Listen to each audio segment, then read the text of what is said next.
dude. What's happening? How do we Those feel? ones hurt. Yep. Those ones suck. Just see it as like one of those games where Minnesota was running around like a bunch of idiots, not getting any penalties called against them for all the bullshit they were pulling, and then they end up winning the game with one shot in overtime. Yeah, and I mean, Vancouver did do their typical thing of parking the bus. I mean, how long did it take to get the first shot in the third period? Yeah. I mean, they got outshot 33-14, so it is what it is. But yeah, like you know, and the season's already over, right? Like, so it's not like, oh, we needed that win or anything. It's just you wanted them to win that one for Forbert after the sucker punch that he took. Mhm. Like, just an absolute gutless move. Pretty much all of hockey Twitter blew up with, against the code. You just don't do that stuff. And, hockey players don't forget. So if we do happen to re-sign Forbert this offseason and Trenin happens to be still in the league for whatever reason, hopefully we can get some retribution on that little punk, because that was just disgusting. I vote that even if Forbert's not back, we still get revenge, because I literally right before that I was calling. I was like, Trenin's a piece of shit, and then the fight happens and that happens. I'm like, oh, just thank you for making me look like I'm smart or something, Trenin. Yeah, the run he took at Hughes, like, he was out there trying to find something.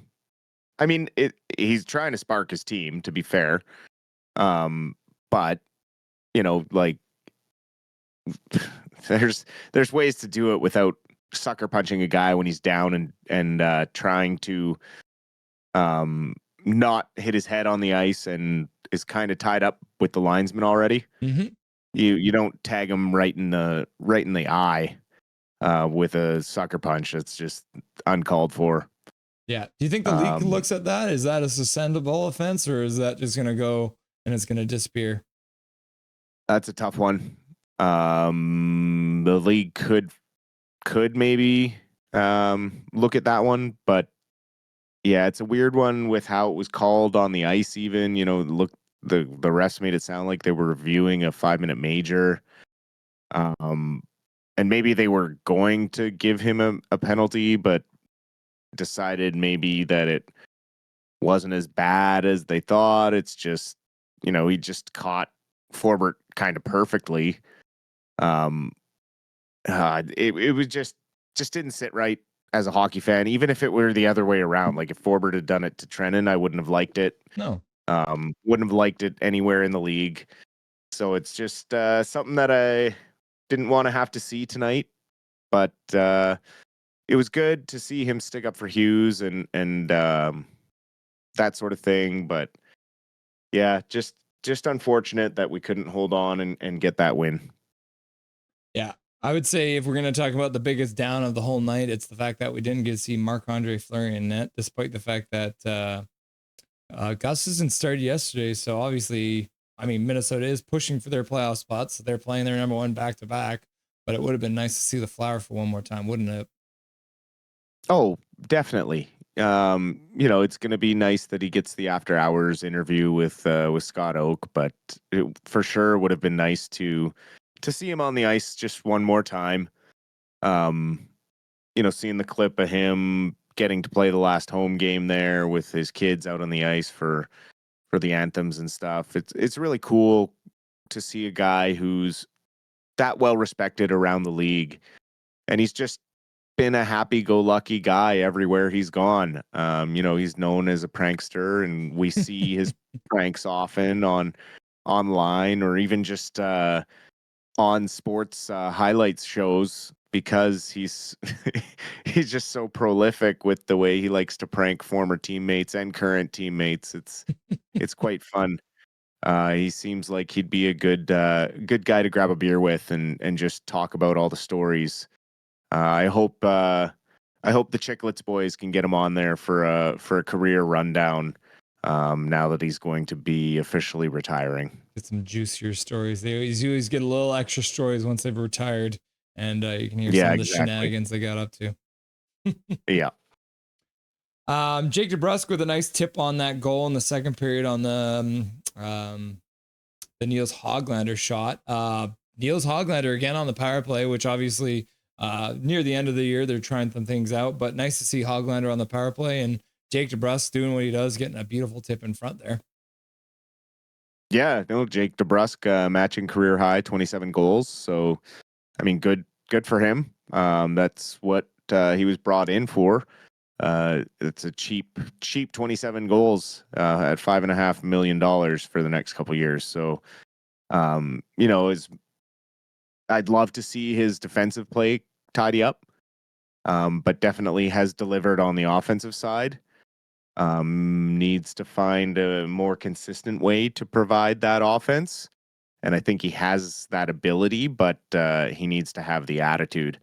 So we'll see what happens with the, end of season meetings here and where the expectations lie with some of these guys in the off season. I would expect to have some pretty big expectations next year to fix things a little more 5-on-5. But definitely has been a welcome help on the power play that's struggled for the majority of the year. Yeah. And speaking of Jake DeBrusk, $5.5 million, doesn't that mean we should just pay Brock Besser the same thing because they're pretty much the same player?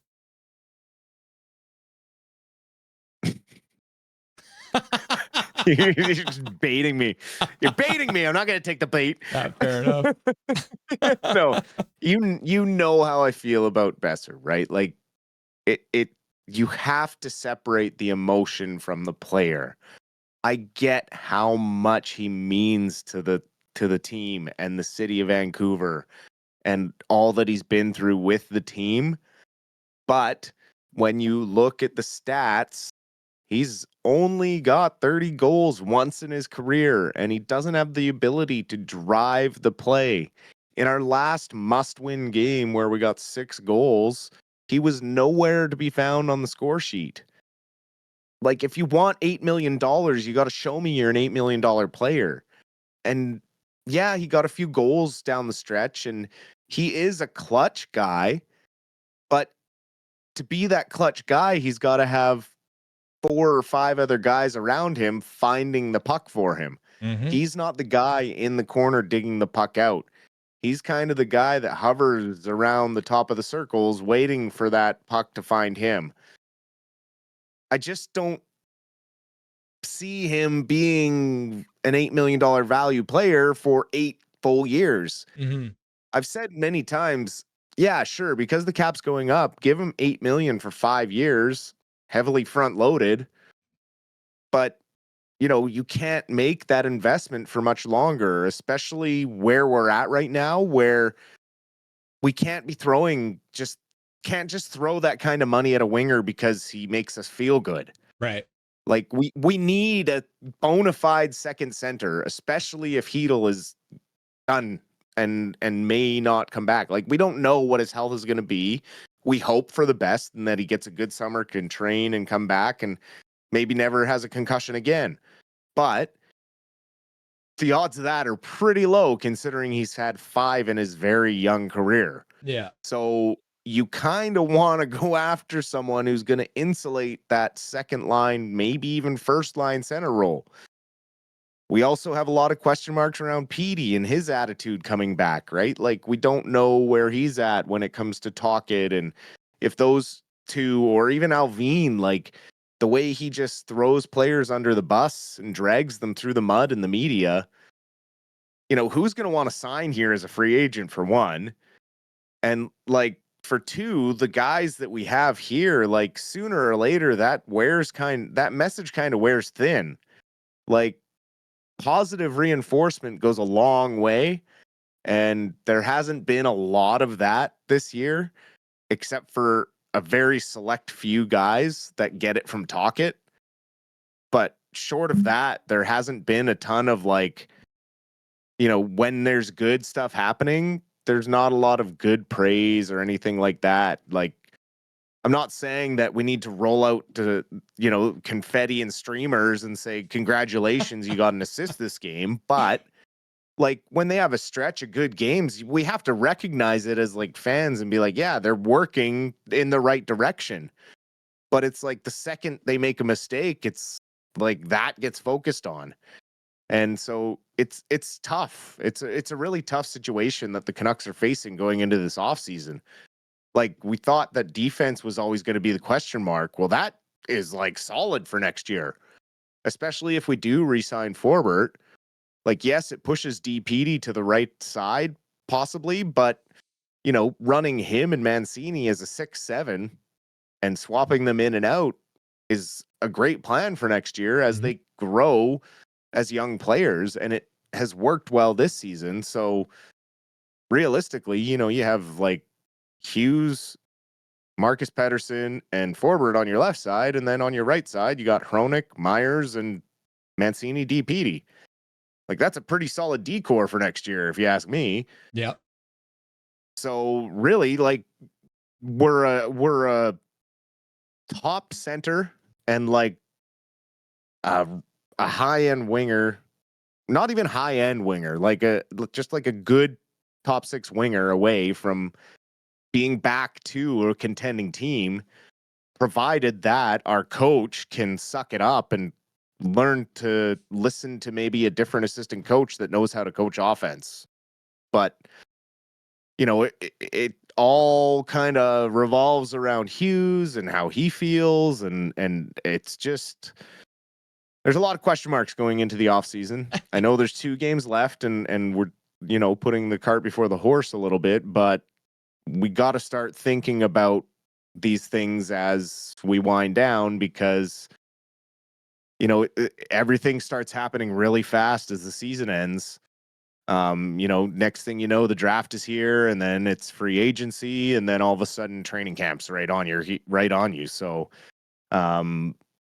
yeah, a lot of soul searching in these last 2 games to see what holes we can fill with the young guys, which I think we do have a lot of a lot of guys that are potentially ready to make the jump. Like they've looked great filling in and haven't looked out of place. I mean, they've won games against NHL teams, like filling in top line roles, and you know, I'd be happy to see 3 or 4 of those guys getting a lot of minutes next year. So we'll have to see. Swerve and Irvin donating $2.79. Dustin, are the Canucks asset poor?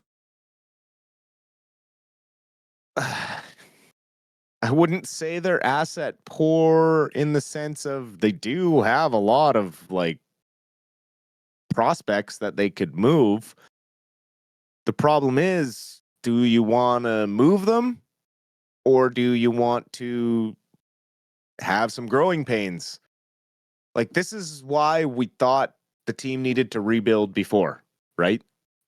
Because you can keep trying to retool, but sometimes you end up retooling too much and you over tinker and you go from having Bo Horvat, JT Miller, and Elias Pettersson as your top 3 centers to having um, an Elias Pettersson that doesn't have any confidence and a coach that he doesn't get along with, not having JT Miller and not having Bo Horvat, and hoping that some of the young guys can fill the holes. Like it's if you would have asked 2 years ago if this is where we thought we would be at, absolutely not.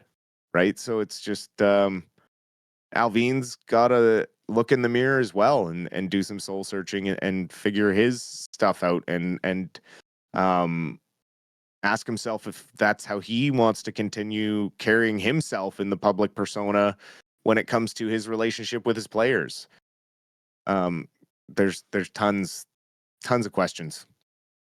3 stars of the night. What are your predictions, buddy? Oh, let's see here. Shorty and Tomlinson picking it since it was in Vancouver. Shorty and Tomlinson. It's a weird one because like Minnesota really didn't do anything till the 3rd period. I guess Brock Faber probably got a star for a goal and an assist.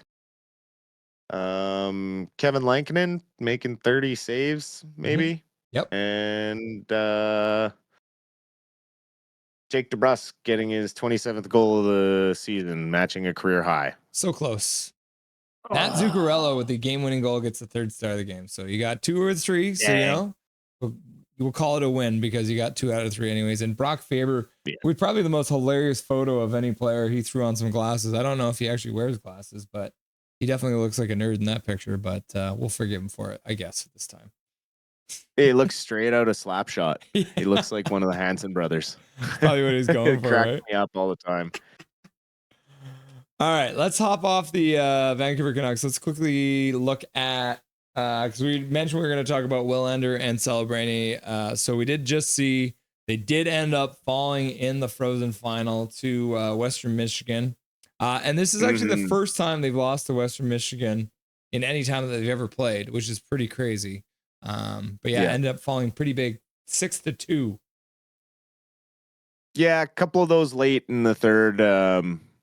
It was a close game. Boston University pushed hard in the third period to try and tie it up, but once Western Michigan made it 4-2, they just couldn't find an answer for their goalie. And it was just too much at the end of the day. Western Michigan scored real quick in this one. I think they off a penalty shot, I believe. So it just got off to a quick start, and what was too much for Boston. Yeah, but really good experience for Willander, and obviously now everything changes to the contract watch, and in the next 24 to 48 hours, I'm sure there will be lots happening. He has expressed interest in going back to school and finishing out this school year, because the Canucks are pretty much done, and I don't know how much playing time he'll get in the AHL if he comes to this season. So we'll have to see what happens, but I've heard the Canucks are comfortable with allowing him to finish the school year as well, and then talking about the contract afterwards. But yeah, we'll I'm sure we'll have some news from the Vancouver Canucks specifically in the next couple of days in regards to Willander. Let's hop over to the Abbey Canucks then, because we played the Calgary Wranglers last night in Abbotsford Friday, April 11th. Can you tell us what happened in that game, sir? That game, just a tough battle back and forth. Calgary got off to a quick start here. Martin Frk had an incredible game, or Martin Frk. I'm not sure. Frk. He scored on a penalty shot about 9 minutes in to the game, and then again on the power play 10 minutes in shortly after that. So a really hot start to the game for him. Christian Willander would add one on the power play as well for the Abbey Canucks, making it 2-1 going to the second period. The Flames make it 3-1 early. But then the Vancouver or Abbey Canucks would battle back. Cooper Walker getting one from Guillaume Brisebois, and then Danila Klimovich with a fantastic goal, getting a pass from Christian Willander, kind of moving around the offensive zone to find some open ice, getting down to the short side and burying a really, really nice goal for his 24th of the year. And then in the third period, Frk completing the hat trick 4 minutes into the third period, making it 4-3 for Calgary. Nate Smith would score a minute later, being able to tie it up and forcing this game into overtime, keeping the win streak hopes alive. Overtime would solve nothing, and they would have to go to a shootout. Unfortunately, in this one, Shelovs was only able to stop one of the Calgary shooters, and Calgary was able to steal this one in the shootout 5-4, ending the win streak at 13. However, the Abbotsford Canucks did extend their point streak to 14 games. I just looked it up. It's Martin. Can I buy a Val Furk? That's how you pronounce it. There you go. And Jonathan Lekermacki, I'm happy to report, did twist his stick on his penalty shot. Or I guess He shootout did, shot. and he looked very comfortable, and he scored a beauty on the shootout. The only Abbey Canuck shooter to score. Nielsen and Sammy Blade both stopped on their attempts. So yeah, tough battle in that one. Calgary's fighting hard for playoff positioning. So they were bringing everything they got. They started the year great, but have fallen off really, really hard in the second half of the season. So they are battling for to stay in the sixth position in the Pacific. I think a big part of that is obviously one of the main reasons that the Calgary Flames are still in contention, because Dustin Wolf was playing for the Wranglers last year and he's not anymore. And that has made a massive difference for that team. Big time. Yes. The Abbey Canucks played Calgary Wranglers again tonight. Do we have better news about the game on Saturday night? Unfortunately, we do not. This one was a lot of tension kind of in this. This was a weird one. Nothing happening in the first period, just kind of goalies stopping everything being thrown at them. Second period, Calgary gets one about 12 minutes in, and then Chase Wouters, captain, tying it up 4 minutes later. And then a power play late. It was a weird one because Christian Willander was getting a hooking call, and then there was a scrum that kind of ensued, and there was a roughing penalty assessed to either team. And then out of nowhere, Christian Willander was given a 10-minute misconduct. I don't know if he said something to an official or disagreed with the penalty that was called on him, but I watched the replay and I had the game going on the side while I was watching the Canucks game, and I rewound it a couple times, and I couldn't see anything egregious that warranted a 10-minute misconduct, and so it was really bizarre, and it was a big loss for the Canucks on the blue line, and a big part of their penalty kill. So late with just over 30 seconds left in the second period, Calgary taking a 2-1 lead. And then in the third period, Calgary scored again, 13:43 into the period, and Abbotsford just not able to muster any comeback in this one. Part of that is they're missing most of their centers, are all up playing with the big clubs, so there's still a lot of patchwork, trying to keep lines together. They've done an absolutely incredible job on that win streak, keeping it going for as long as they did. But tonight, the Wranglers were just too much for them, and they took that one away. Archer Seelovs with back-to-back starts, same thing that Gustin had to do. Had more shots against tonight, but still didn't manage to keep enough out. I did also want to point out Canucks luck. It was Hunter, last name I can't say, who was drafted by the Canucks, who we traded to the Flames last year. So classic Canucks logic. Former Vancouver Canucks scoring against the Abbotsford Canucks. He never did play for the Vancouver Canucks, but he was a prospect for us. But always funny to see, like we were talking about earlier with my brother on the second period, there's always seems to be some kind of a former Vancouver Canuck playing against us. So yeah, well, absolutely. We traded so many draft picks and prospects in the Benning area. Benning era, they're everywhere. yeah. But Canucks. Also tonight, because it was the last home game for the Abbotsford Canucks, they did hand out their player awards. So, Man of the Year, which is leadership on and off the ice, going to Captain Chase Wouters for his community work and setting the standard on and off the ice. So a nice award for Chase Wouters there.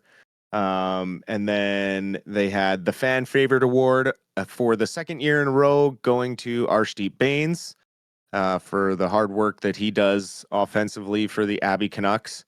Really good stuff down there. Unfortunately, we saw it didn't really translate to the NHL level, but he's very comfortable in his role for Abbotsford and does a really good job and was a big part of the winning streak as well. And then unsung hero. We talked about him earlier, going to number 39, Ty Mueller. On the day he gets his first NHL start, he's also awarded with the Unsung Hero Award by the Abbotsford Canucks. Unfortunately, not there to accept the award because he was playing his first NHL game. But I think he'll take the trade-off on that one. Well, he'll get his, because I did see earlier this season, or what do they call it? There's like a wall in the Abbotsford Arena now with all of the Abbotsford Canucks players that have played a game in the NHL. So he'll get his picture put into a frame there now after playing tonight and getting almost 11 minutes of playing time. So not too bad out there for Ty Mueller in his debut. Not bad at all. And then the next award was the most valuable player for the Abbotsford Canucks this year, and that went to Linus Karlsson. Who really turned a corner this year, and you've seen it with the big club. Doesn't look out of place at all. I heard your brother talking about it, said he's fit right in as well, and looks like he's ready to push for a full-time spot next season for sure. Very cool. And then last but not least, we had Rookie of the Year going to one Jonathan Lekkerimäki, which is no surprise given the absolute scoring tear he was on earlier in the season before getting kind of bounced up and down between the big club and the baby club. And hopefully we can see him have that kind of scoring success through the playoffs. And maybe we're looking at the Abbey Canucks raising a Calder Cup this offseason. Crossing my fingers again. I mean, especially with all their getting all their players back from the Vancouver Canucks after Wednesday's game against the Vegas Golden Knights, you got to think that that should do well for them, because if we pull up the old Vancouver Canucks schedule, we got 2 games left. We got the San Jose Sharks on Monday at 7:00, and then the Vegas Golden Knights on the 16th, which is the Wednesday at 7:00. And if we're looking at the Abbotsford Canucks schedule, they're playing the 16th, the 18th, and the 19th. So you could see a lot of those guys coming back down and playing in that game on the 18th and the 19th, getting a little bit of time in with the Abbotsford Canucks before they get started in the playoffs. Yeah, and with 4 games remaining, they still trail the Colorado Eagles by 4 points in the standings. So looking like, well, it depends. The Colorado Eagles have still been playing really well. They kind of got an emotional boost right now with Gabriel Landeskog coming back after more than 1,000 days off with his injury. I think, or not 1,000 days. Some no, crazy stat. No, you're right. It's like 1,000 days. it is. It's like 3 days, years. yeah, since he's played it's like 2.5 years or something, right? So or 3 years. And I think he got a goal and assist tonight in his game. He actually scored a goal tonight and got an assist. Yeah, so really cool stuff. I don't know how many people watch the Amazon Prime face-off series, but he was featured on there and learning more about the adversities faced with the knee injury and how bad he wants to come back. It's really cool to see him making this push, and obviously really wants to get into the Avalanche lineup for the playoffs, going on a conditioning stint this late in the season. So just a little feel-good tidbit from elsewhere in the league. But otherwise, it's looking like the Abbotsford Canucks will have to play the first round, but will get to play that first round on home ice, which is nice. Yeah, so the playoffs started today. The Abbotsford Canucks would be playing a 3-game series against the Tucson Road Runners. And then the Eagles, the Colorado Eagles, would actually get a bye into the division semifinals. So these as you can see here, the bracket for the AHL is a little wonky because they have different teams in different divisions and stuff like that. But either way, the Canucks have played Tucson. They know them very well, and I think that would be a series that they could probably win, and then would move on as the highest seed to play best of 5 in the next, based on whoever wins in the other series too. Yes, that is correct. Woo! Got the Vancouver Canucks against the San Jose Sharks, the Battle of the Ocean, the final game that they will be playing this year. The Vancouver Canucks have won all 3 games against the Sharks so far, all by 1 goal, 2 of them in dramatic fashion. Do you think the Canucks can pull things off against those filthy Sharks? Who knows? I mean, the Sharks buried 7 against Minnesota last time they the other day, so you never know. The Sharks have a very electric young team. They can score at a crazy clip. That Will Smith and of course Macklin Celebrini are going to be a problem around the league going forward. So they've been an exciting watch all year when I haven't had to watch them play us. So honestly, I just expect some good young hockey. Hopefully our young guys get more ice time again, and we'll see what the lineup looks like when the puck drops. Yeah, I think I saw a stat. I don't know the exact numbers, but I'm pretty sure in the new year, Macklin Celebrini and Will Smith are both point of game players for the Sharks right now in the new year. So pulling their best Niels Hoglander impersonation, I guess. Well, and the chemistry on and off the ice that those two have is what makes them as effective as they are. And they're developing this kind of like almost Sedin like telepathy out there where they just know where each other is going to be, and it's becoming really cool to watch. But it's a really scary thing to watch if you are a Canucks fan and realize that they are in the same division as you. Yeah. Man, Will Smith is going to be so sad when Macklin Celebrini holds out and gets traded to the Canucks. Yeah, right. See, of the two, Macklin looks like he's having fun. I honestly think he's the less likely of to come here, but that other guy who looks awfully surly in Chicago, he may be wearing a Canucks jersey sooner than later. Why not both, Dustin? Why not both? Hey, fair enough. We can dream. Dustin, you want to say anything to chat before I let you go for the night? I appreciate you guys hanging out with us in these mean nothing games. We love entertaining you guys and answering any questions you got. I'm looking forward to the last 2 games and see what we have in our youth and see if they can kind of show us anything going into the off season. And yeah, we'll see what happens on the game against the Sharks. And appreciate you guys as always. And we'll talk to you soon. Awesome, Dustin. Thanks for being here for the side show and the post game show. And enjoy the rest of your night and have a good Sunday. You as well. We'll talk to you soon. Nothing is perfect.